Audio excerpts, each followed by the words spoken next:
남을 보는 것, 내가 누군가에게 보여지는 것. 이걸 즐기느냐고 물어보면 누가 그렇다고 할까요? 에이, 난 아닌데? 라고 할 수도 있고, 그렇긴 한데 말은 잘 못할 수도 있고, 혹은 그 이상의 어떤 것을 추구할 수도 있겠죠? 아직 생각해 본 적 없다거나. 오늘 같이 생각해 봤으면 좋겠어요. 저도 아직 잘 모르겠거든요. 하지만 최소한 누군가에게 말하는 것과 누군가에게 들려지는 것, 둘 다는 좋아한다고 확신할 수 있을 것 같아요. 들으면 좋은 방송, 날씨네마입니다.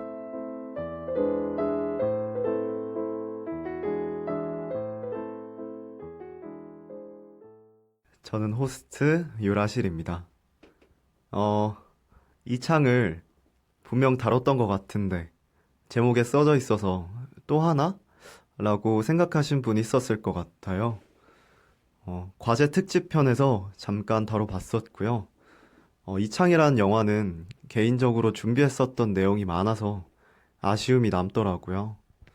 그래서 개인적으로 영화를 찬찬히 다시 보면서 생각을 조금 더 정리했고요.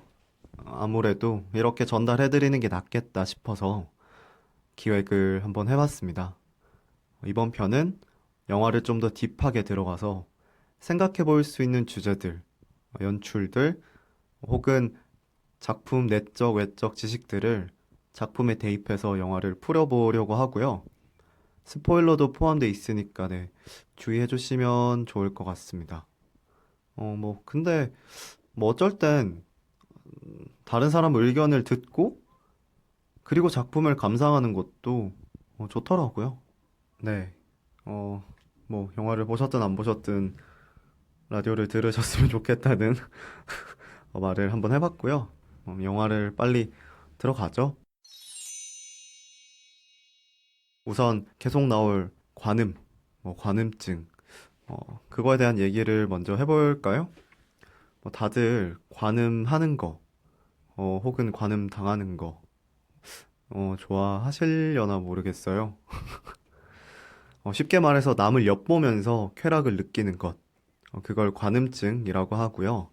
영상, 특히 영화는 주인공을 보면서 이입도 하고 대리만족도 느끼고 그러다 보는 매체니까 관음증이란 단어가 좀 적절할 것 같아요. 어떤 분은 인간의 기본적인 욕망 중 하나라고 하더라고요. 애초에 영화나 소설, 다큐멘터리가 그렇고 최근은 관찰 예능까지 영화는 트루먼 쇼가 생각나기도 하고 기본적으로 남을 엿보는 거 심지어 관찰 예능 같은 거 보면 카메라 구도 자체가 CCTV처럼 돼 있잖아요.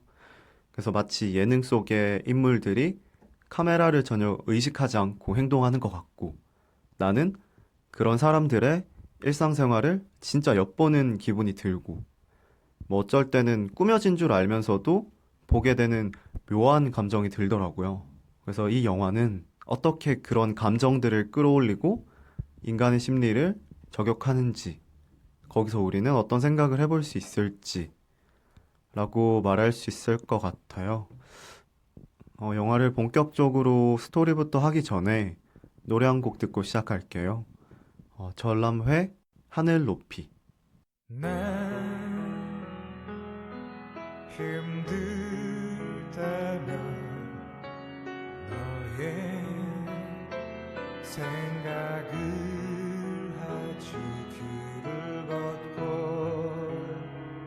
커피를 마시고 또 같은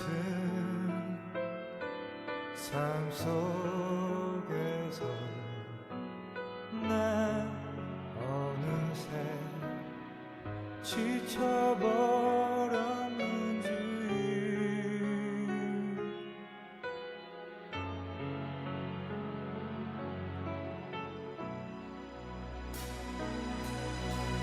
다시 만날 순 없어도 알 수 없는 힘이 되어준 너의 기억이 항상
다시 만날 순 없어도 알 수 없는 힘이 되어준 너의 기억이 항상 내 곁에 따뜻한 위로가 되지.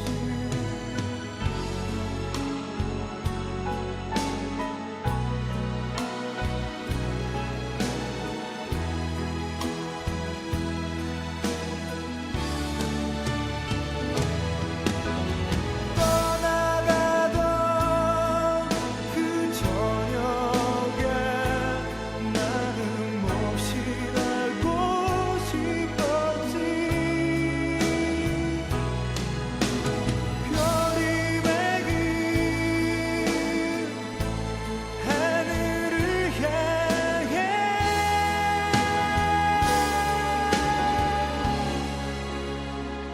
아무도 없고 아무 소리도 없는 그런 밤의 하늘 속으로 하늘로 보내 솟구쳐 날아가 다시 돌아오지 않는 곳으로.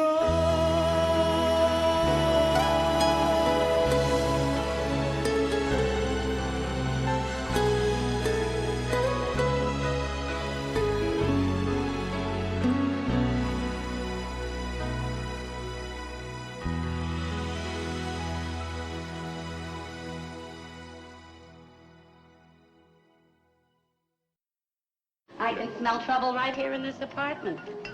First you smash 다리가 부러져 꼼짝할 수 없는 사진작가 제프리. 그는 그의 방 창문으로 건너편 아파트 이웃들을 엿보는 것이 취미입니다.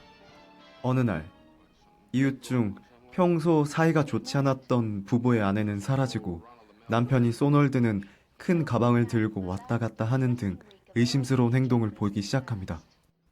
형사인 그의 친구는 믿지 않지만 살인이라고 확신하는 제프리. 그는 애인 리사와 함께 사건을 파헤치고 결국 애인을 시켜 소널드의 집에 침입하게 됩니다. 모든 이웃을 훔쳐봤던 그들, 이창입니다. Let's start from the beginning again, Jeff. Tell me everything you saw.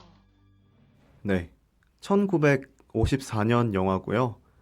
54년, 무려 한국전쟁 끝나고 1년 후에 나온 영화죠.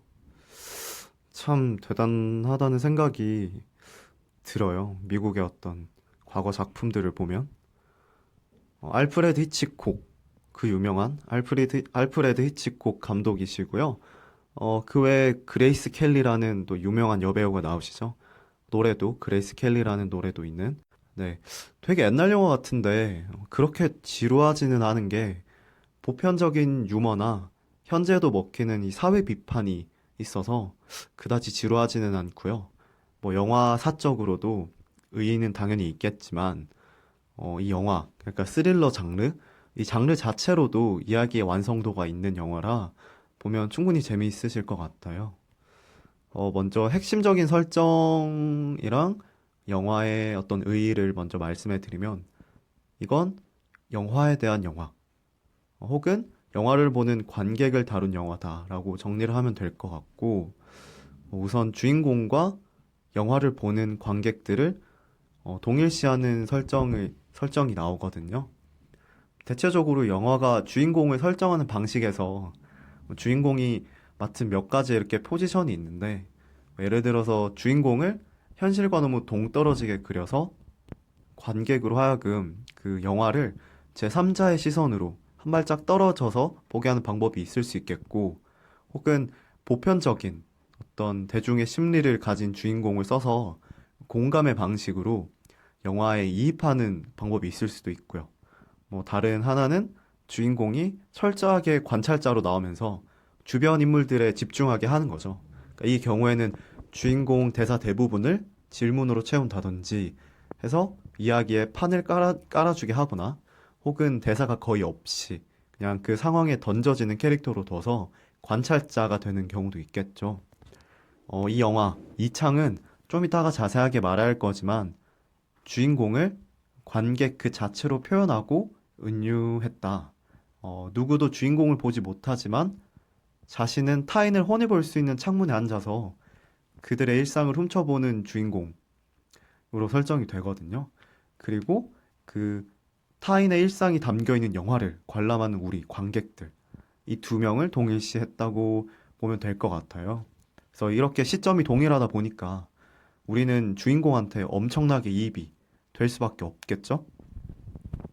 그래서 영화가 시작을 하면 누워있는 주인공과 아파트 옆면의 창문들, 그 안 이웃 사람들의 일상적인 모습들, 뭐 빨래를 넣는다던가, 속옷을 갈아입는다던가, 혼자 피아노를 친다던가 하는 것들을 보여주고 시작을 해요. 주인공은 사진 작가인데 다리를 다쳐서 집에 갇혀 있는 거죠. 깁스를 하고. 그래서 간호사랑 애인이 간호해주러 매일 오는 건데 그래도 주인공이 너무 심심할 거 아니에요. 그래서 유일한 유흥거리가 창문 너머로 이웃들, 남들의 일상을 보는 거. 그리고 어떤 사건이 일어났음 하는 그런 욕망이 있는 캐릭터. 네, 그렇게 정리를 하면 될 것 같고 또 이 캐릭터는 사진 작가인데 굉장히 잘 나갔어요. 잘 나가는데 한 가지 문제가 있죠. 그 애인, 그러니까 그레이스 켈리가 맡은 이 애인 리사, 이 리사가 너무 주인공을 사랑하는데 이 여자가 너무 상류층이고 완벽한 여자라서 좀 가난하고 위험한 일을 하는 사진 작가인 주인공과 맞지 않는다는 거. 그래서 결혼을 망설이고 있는 상황. 이게 문제라고 할 수 있는데 이 애인이 주인공한테 너무 헌신적이거든요. 그러니까 애인은 주인공이 너무 이렇게 나가서 와일드하게 이런 촬영을 하니까 다치고 그래서 이제 그거 접고 내가 일 잡아줄 테니까 소위 양복 입고 편하게 일해라 이렇게 꼬시는 거죠. 그래도 주인공은 극적인 사건이 있는 현장에서 일하고 싶은 건데 둘이 그러니까 대립각이 생기겠죠. 여기서 영화가 관객에게 어떤 특성을 은유한 부분이 있다고 할 수 있는데 처음에도 말했지만 영화는 기본적으로 관음증에 대한 영화거든요. 결론부터 말하면 움직일 수 없으니까 창문으로 타인만 보는 주인공과 움직일 수 없는 상태로 스크린을 바라보는 관객들을 동일시하는 거잖아요. 그러니까 애인이 원하는 어떤 일, 그러니까 큰 탈 없는 작업과 주인공이 원하는 일, 거친 사건이 비일비재하지만 어떤 재밌는 그런 사건이 있는 그런 일의 대립이란 점은 우리 관객은 영화에서 거칠고 어떤 극적이며 엄청난 사건을 추구한다는 거를 나타내는 거겠죠. 또 애인과 대립하는 장면이 있는데 거기에서 애인의 이야기에는 집중하지 못하고 하지만 그 뒤에 있는 정말 별거 아닌 이웃들의 일상에 관심을 가지는 씬 그리고 그걸 훔쳐보는 씬을 넣음으로써 관객은 극적인 전개를 원하기도 하면서 그것을 몰래 관음적으로 봤을 때 더 흥분하는 점을 짚은 거죠. 또 나중에는 애인과 함께 남을 훔쳐보는 씬이 있기도 한데 여기서 중요한 건 그 둘이 같은 장면을 다르게 해석한다는 거. 예를 들어서 혼자 피아노를 치는 남자를 보고 이 여자 쪽은 이거는 우리 둘만을 위한 음악이다, 로맨틱하다라고 표현을 하고 이 주인공 쪽은 저 사람은 결혼 생활이 너무 불행해서 혼자 피아노를 치는 거다. 이렇게 표현하는 씬을 넣으면서 영화라는 매체를 자의적으로 해석하는 관객들을 표현한 거겠죠. 그리고 그 장면을 또 밝은 곳에서 어두운 곳으로 자리를 옮기며 감상하는 씬 또한 어두운 극장에서 영화를 관람하는 관객들을 나타냈다고 할 수 있겠죠. Where's that wonderful music coming from? Some songwriter over there in the studio apartment. Well, he lives alone. Probably had a very unhappy marriage. Oh, it's enchanting. It's almost as if it were being written especially for us. No wonder he's having so much trouble with it. 그렇게 계속 이웃집을 보는데 그 와중에 저번에 그러니까 예전에 부부싸움 하던 집 남편 소널드란 사람이죠. 이 소널드가 수상하게 보이는 거예요. 비가 오는데 큰 가방으로 집에 들어갔다 나왔다 몇 번을 하거나 하는 식으로. 그리고 그 다음날부터 그 집 와이프가 보이지 않기도 하고. 그걸 간호사한테도 말하고 애인한테도 말하는데 주인공은 혼자 별의별 상상을 하는 거죠. 처음에 말했듯이 이 캐릭터는 삶에 뭔가 특이한 일이 있었으면 하는 캐릭터니까. 그래서 여기서 대사는 그냥 부인이 걱정돼서 그런다. 저 부인이 원래 병이 있는 사람이라 너무 걱정된다. 이렇게 말하면서도 어떻게 몸을 잘라서 유기를 했냐니 뭐 집에 칼이 있었니 마느니 하면서 사실상 그 상황 자체를 혼자 추리하고 상상하면서 즐기고 있는 거죠. 물론 애인은 별거 아니겠지라고는 하는데 주인공은 너무 궁금하니까 부인 이름이 뭐였냐, 집 주소가 어떻게 되냐 그런 걸 애인에게 가서 알아오라고 시키고 사건에 개입하게 되는 거죠. 그럼 당연히 그 오는 간호사한테도 얘기를 하겠죠. 근데 이 간호사는 애인과 굉장히 대비돼요.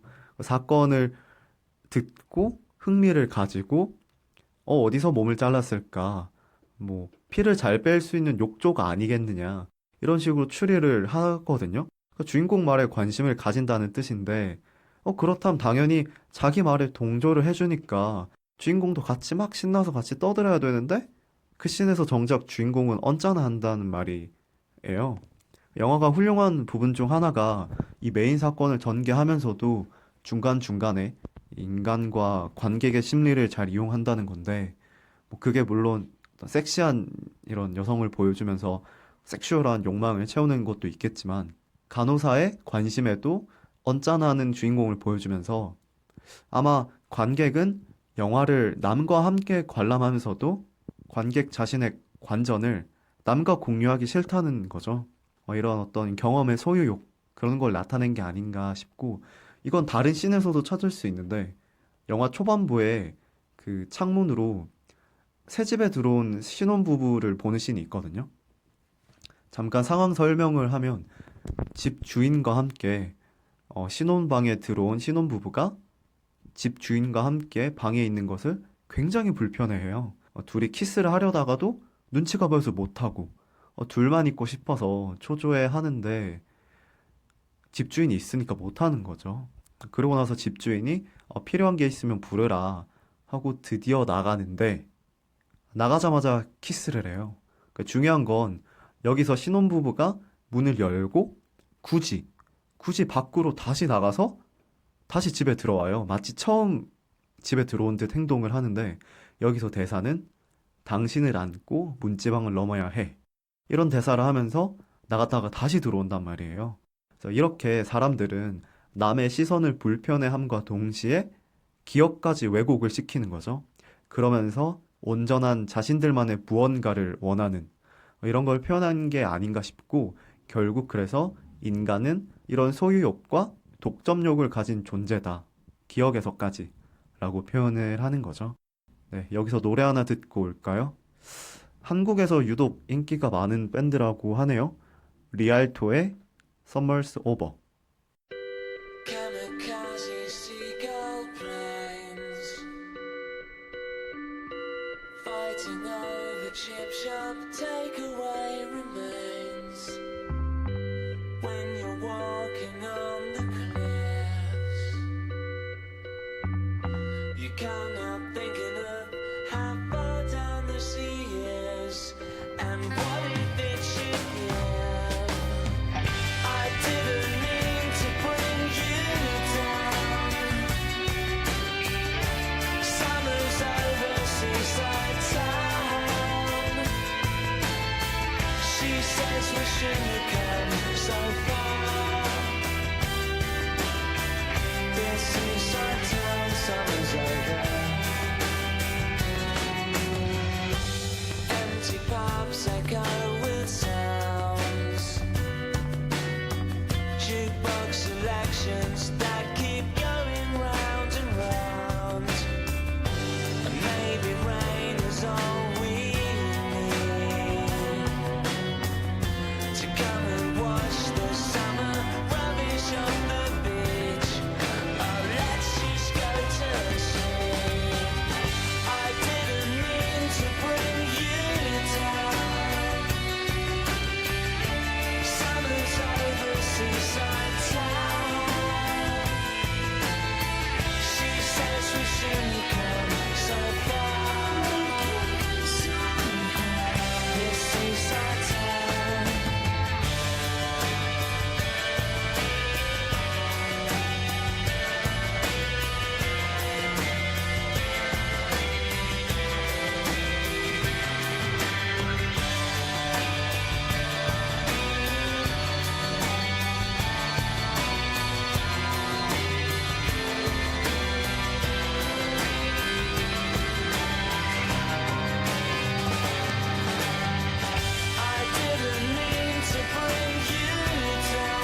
kids borrow money to play one more final game.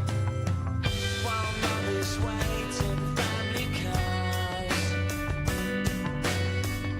I wonder why we ever chose to come so far. But I wish you wouldn't ask. I didn't mean to bring you down. Summer's over, seaside town. She says we shouldn't come so far. This seaside town. I didn't mean to bring you down. Summer's over, seaside town. She says we shouldn't come so far. This seaside town, summer's over. This summer's over, seaside town. This seaside town.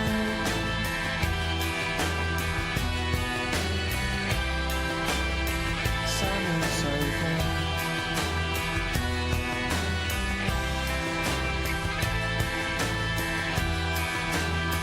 Summer's over. Summer's over. Summer's over. Summer's over.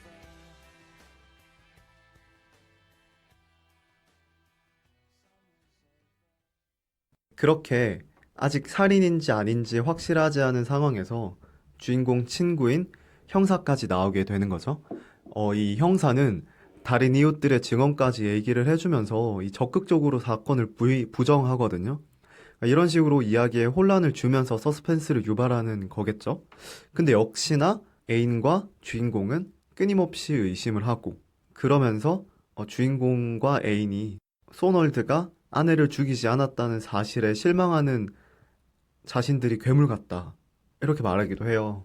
그러니까 이렇게 자극적인 것만 원하는 대중들에 대한 비판을 옛날 미하엘 하네케의 퍼니게임 훨씬 이전부터 했다는 점에서 참 대단한 부분이 있는 것 같고, 그렇게 고민하는 주인공들 사이로 그렇게 유명한 맥거핀이라는 게 등장을 하는데, 맥거핀이란 건 중요하게 등장해서 관객들을 집중하게 하다가 해결이 안 된 상태로 끝내게 되는 소재, 그걸 맥거핀이라고 하는데, 이 영화에선 처음부터 걔가 화단을 막 파면서 아, 화단에 뭔가 묻혀있나? 라고 생각을 하게 하다가 중간에 그 걔를 죽임으로써 아, 화단에 무언가 확실히 있다 생각하게 만들어요. 그 이후로도 화단은 나오지도 않는데 그렇게 걔 주인이 슬퍼서 막 소리 지르겠죠. 그래서 다른 이웃들은 그 소리에 모두 나가보는데 단 한 사람, 그 의심스러운 소널드란 남자는 비명에 반응하지 않는 거죠. 그 사건으로 주인공 내외는 소널드가 걔를 죽였다고 생각을 하고 그렇게 아내를 살인했다, 이것도 확신하게 되면서 본격적으로 소널드 사건에 개입하게 되는 거죠. 그래서 소널드에게 부인을 어떻게 했냐, 이렇게 도발적으로 편지를 쓰고 애인 리사한테 시켜서 편지를 전달해줘요. 그 모든 걸 주인공은 집에 앉아서 지켜보겠죠.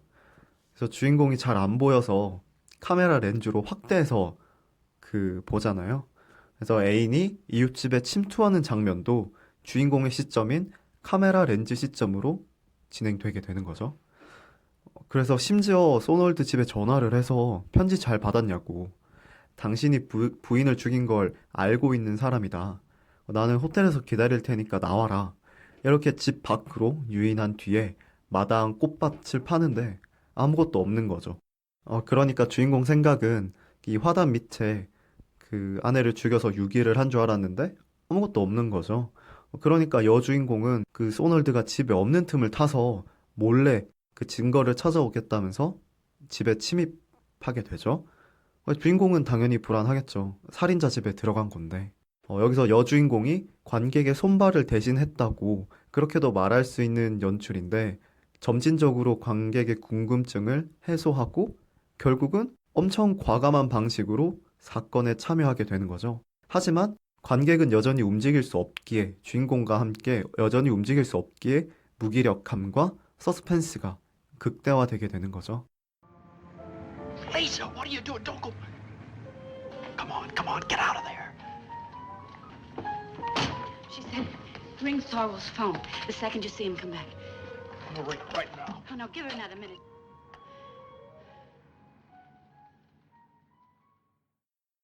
그래서 주인공이 할 수 있는 게 아무것도 없는 상황이잖아요.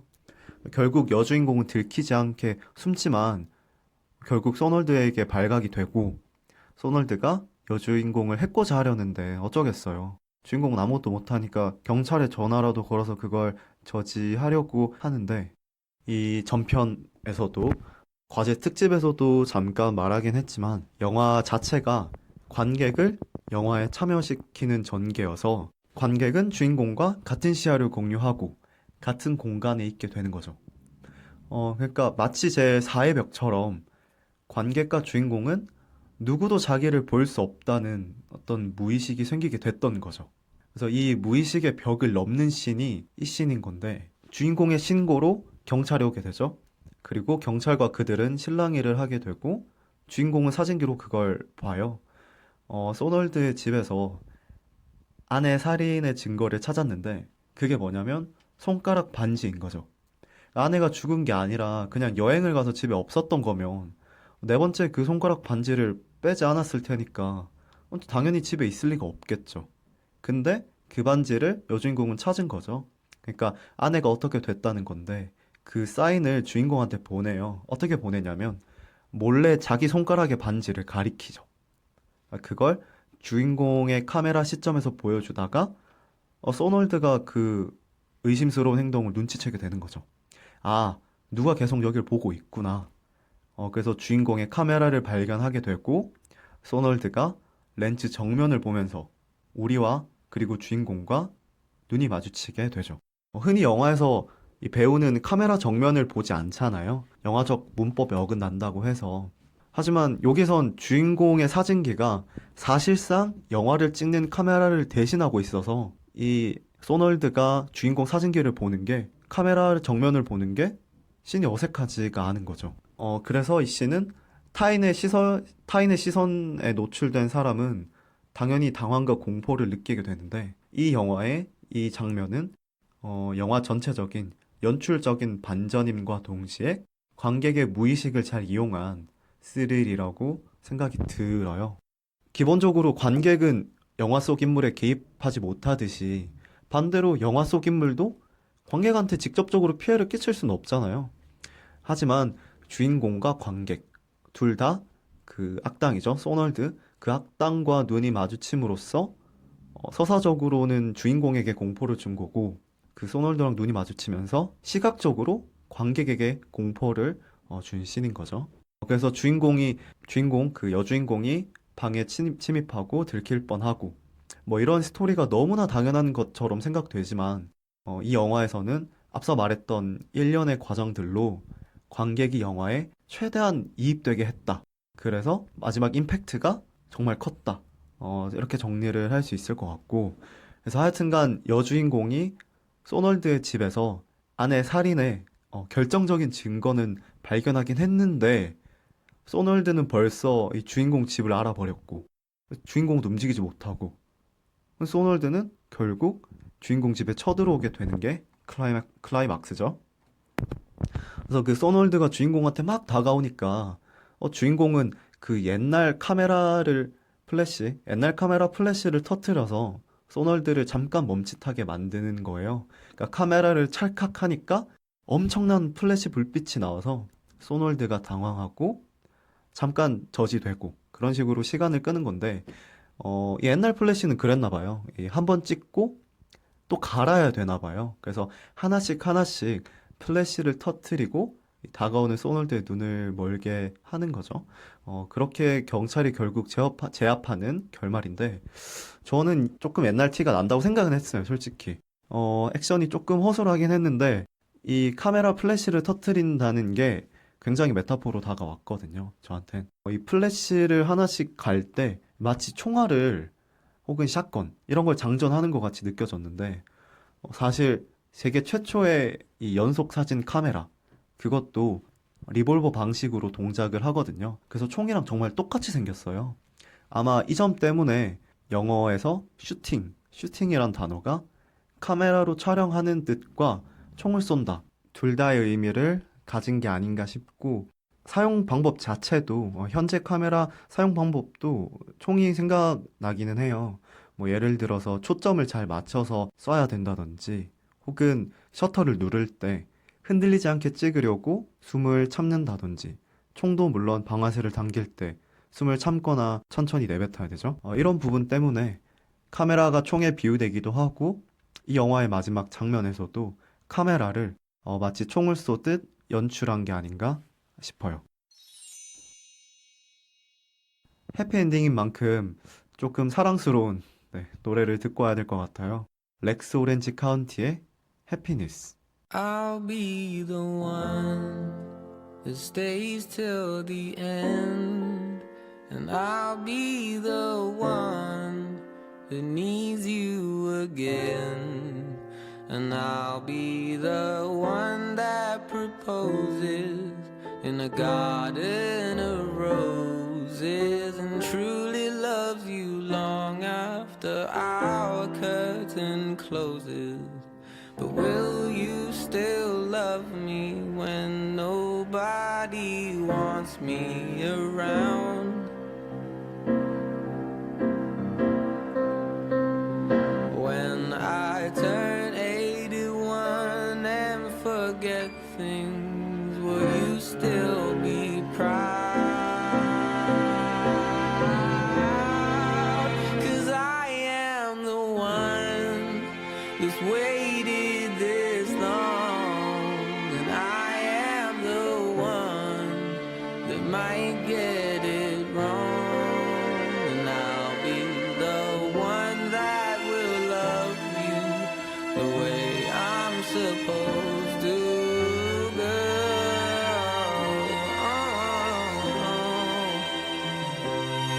But will you still love me when nobody wants me around? Around. When I turn 81 and forget things, will you still be proud of me and my short list of accomplishments? Say, me and my lack of news, me and my selfishness, or me and myself wish you nothing but a happy new version of you, because I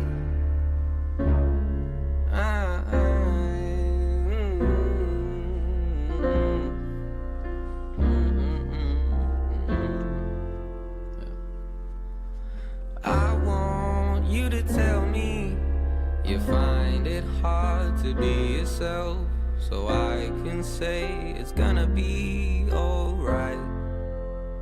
Yeah. And I want you to love me the way you love your family, the way you love to show me what it's like to be happy.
그렇게 쿠키 영상식으로 사건이 해결된 후의 모습을 보여주죠. 평화로운 모습들. 주인공은 웃고 있고 애인과 관계도 원만하게 잘 끝나고. 그래서 결말 자체는 지금 보면 좀 뻔하다고 느낄 수 있는 그런 결말 같고요. 물론 당시에는 신선했을지 몰라도. 네, 근데 저는 옛날 작품들 보면 그런 생각을 해요. 50년 전이든 100년 전이든 우리가 보는 것과 배운 것은 그때와는 달라도 기본적인 지능, 신장 같은 어떤 체격 같은 걸 제외하고 뇌, 그러니까 생각하는 것과 느끼는 것들은 과거와 크게 달라지지 않았다고 하더라고요, 인간이.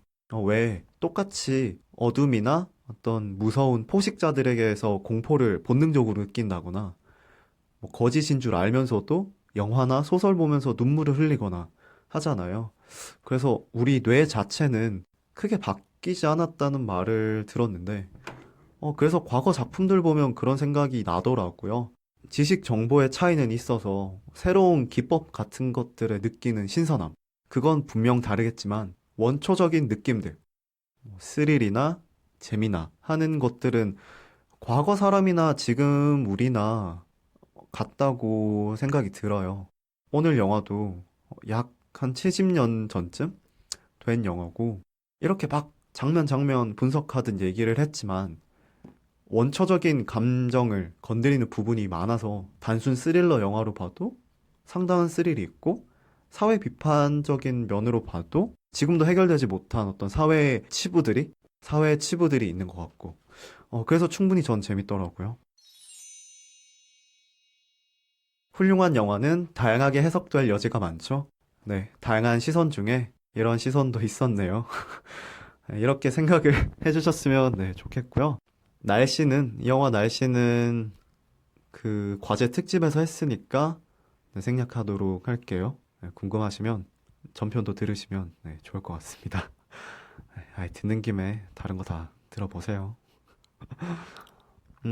영화에서 이웃 하니까 생각이 나더라고요.